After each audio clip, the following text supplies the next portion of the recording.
You can do better than this. You can come out of poverty and make a difference in life. Those were the words of Julius.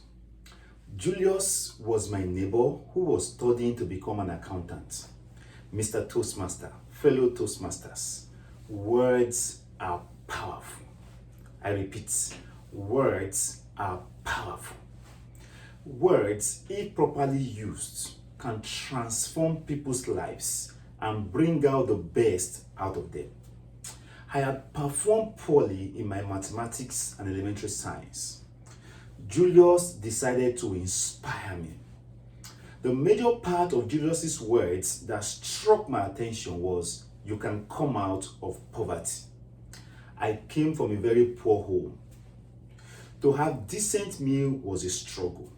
My mom, my grandmom, and my siblings, we all lived in a one-room apartment. That one room served both as our sitting room as well as our bedroom. I was tired of the situation that I was in. How do I come out of this? I don't know. But just across my house is the house of a family friend. They were living in what I called abundance. Yes, abundance. They had the best of meals. They attended the best of schools several times, if not all the time. We depended on their leftovers to feed. If my mom wanted to go for any occasions, she had to go and borrow clothes from that family to be able to attend because she didn't have good clothes to wear. How do I come out of this situation? Many times I stay all night awake crying, wishing I had a better life. So when Julius said, you can come out of poverty, I said, how? How? I have been in this situation for so long. I was expecting him to give me a formula to come out of poverty overnight. And he said, what do you want to become in life? For minutes, I was speechless. I have never thought about this. Nobody has even asked me the same question. So I told him, I don't know. He was very gracious enough to explain all the professions that exist to me. Immediately he mentioned engineer. I said, yes, I want to become an engineer. And he said, then you have to work on your mathematics and elementary science. But he said, don't worry, I'm going to help you with your mathematics. For about a month, he spent time teaching me mathematics. Then he went back to college. Julius went back to school, but his words never left me. I worked harder and harder. I read harder and harder. Many times, when most kids in the neighborhood are playing, you don't find me there. I was studying.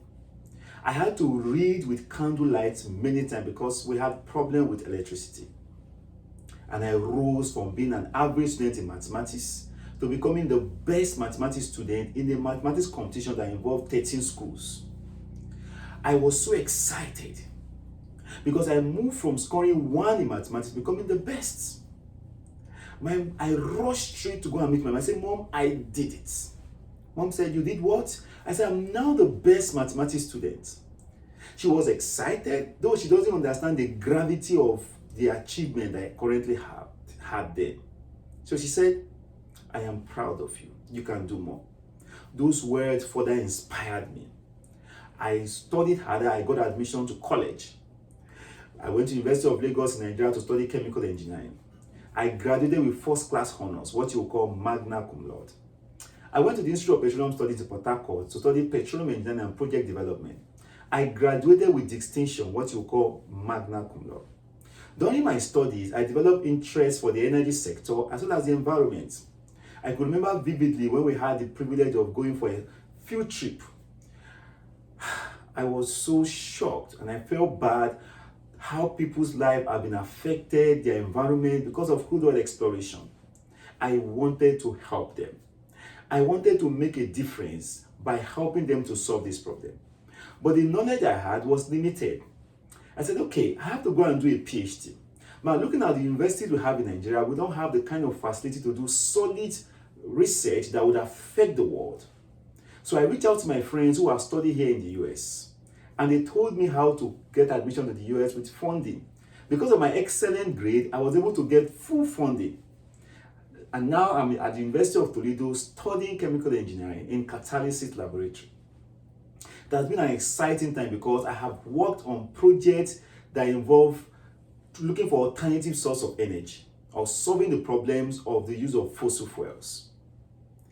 One of the first projects I worked on is how you can convert biomass to valuable products, similar to what you get from petroleum. I've also worked on capturing carbon dioxide from the atmosphere and converting them to useful products. I've won several awards and I've even filed a US patent. All these were possible because of the words Julius spoke into my life. How do you use your words? What do you tell that child that is struggling? What do you tell your husband? What do you tell your wife? What do you tell your staff? Words are powerful. Use them well, and you'll be amazed what people will transform into. Thank you for listening. Bye for now.